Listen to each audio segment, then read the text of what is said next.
Okay, no, but I'll print that. it out for you, so that's good. You know, with a name like mine, I understand Yes, I understand your plight. Yeah.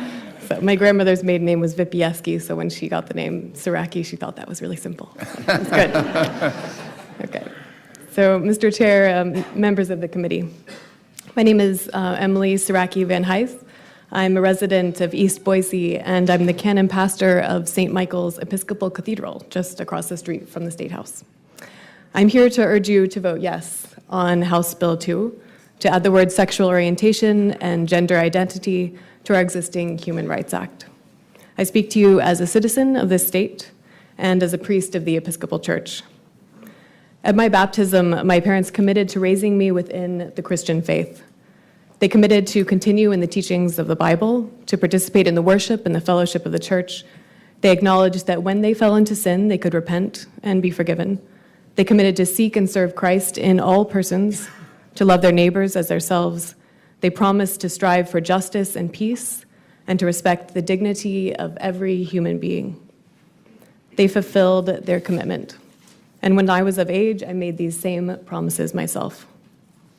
To seek and serve Christ in all persons, to respect the dignity of every human being. Every single Episcopalian makes these promises over and over.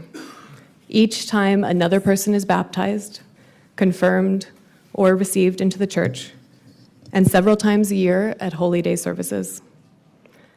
Now, in the Episcopal Church, and as in other Christian denominations, we've had our shares of disagreement. We've been in the New York Times. It's been very exciting. We've struggled to maintain unity, but never have we wavered on this baptismal covenant, which, along with the Apostles and the Nicene Creeds, creates the stable base for our faith.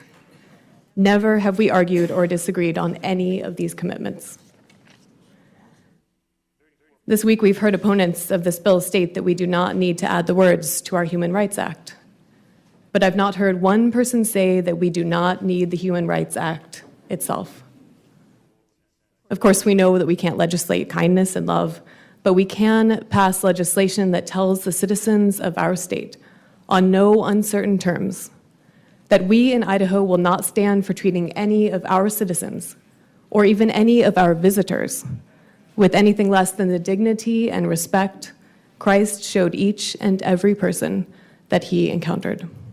About 30 seconds. The addition of these 4 words to our existing Human Rights Act will not legislate the values of the church, as was stated by the Attorney General in a statement. It will not legislate the values any parent teaches their children unless these values are based on violence and isolation which hurt other citizens. The addition of these words to our Human Rights Act will make it safer for our children and all vulnerable people to call on their neighbors and law enforcement for help when they're afraid or abused. It will enable more Idahoans to make an honest living, find housing, and help to free them from the fear, shame, and isolation that lead to destructive behaviors, including suicide. In this legislative session, wrap it up. This last sentence, you have the opportunity to demonstrate that Idahoans recognize and will stand up for the dignity and well-being of every human being. Thank you. I urge you to vote yes on House Bill 2. Are there questions? Thank you very much. Andrew Van Hise.